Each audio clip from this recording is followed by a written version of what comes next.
Under Paris is practically Jaws in Paris, but not as iconic, but entertaining nonetheless.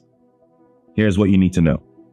Under Paris is a 2024 French action horror disaster film directed by Xavier Gens, the director who brought us the first live-action Hitman movie in 2007, which was a box office hit, so he has done at least one thing worth noting. Under Paris was produced on a budget of 19 million euros, which clearly makes it an indie budget, and you need to take that into account when judging some of the CGI, but it does deliver on being an entertaining film.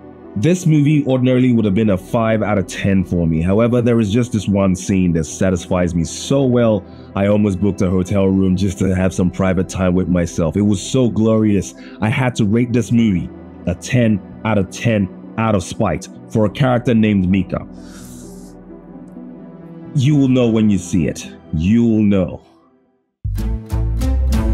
A short fin Mako shark named Lilith that seems to be growing at a rapid rate for some reason traveled from the Pacific Ocean and up the River Seine, and it's seemingly trapped in the city. A marine researcher who had previously encountered the shark 3 years earlier after it killed her research team tried to warn the mayor of Paris that there is a dangerous murderous shark in the River Seine, and should hold off on hosting a triathlon, of which that warning fell on deaf ears. Cue a virtue-signaling millennial who decided to explain to everyone that sharks are not dangerous.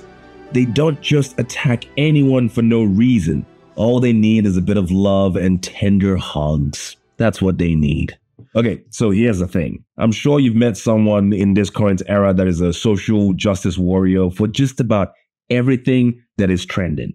But they are so uncompromising and largely uneducated about the cause they fight so hardly for.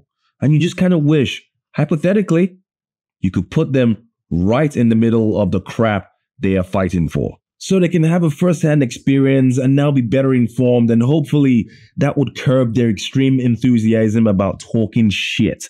Well, this movie has this one scene that I really enjoyed. It answered all my prayers. So much so, I and my friends had to immediately contact each other and just celebrate. I've never said yes so loud in my life. Now my neighbors think I have a great sex life. I don't, but they think I do. That's how much I celebrated. And now for the pros and cons, but this time I'll be starting with pros. Pro number 1. This film is dumb fun, but actually takes itself seriously and actually is a serious movie.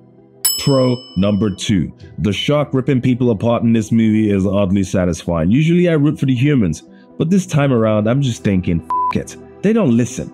Eat them. Eat them all now. Just eat them all. Pro number 3. You don't need all your focus in this movie. It's an easy watch. Netflix is the perfect streaming platform for this kind of movie. In a hilarious similarity, this film is almost like life imitating art. There is a Summer Olympics coming to Paris in 2024 this year. The opening ceremony in the swimming event is going to be held in the River Seine. At least it was supposed to. However, after months of testing the water, it turns out it has a lot of bacteria from poop. Competitions such as marathon swimming and triathlon will take place in the Seine as well, even though swimming in the river has been banned since the 1920s. And the scientists who conducted the test advised against swimming in the River Seine, but the mayor and the president said nah. They even suggested that they will prove that it's safe to swim in it by being the first people to swim in it. But then for some reason they backed out at the last minute. So how about we just don't swim in the River Seine and just watch it from afar? Let's stay out of it. And now for the cons. Con number 1. None of the characters have a good reason for us, the audience, to care about them. Con number 2. It has some bad CGI, but it's not a deal breaker. Con number 3.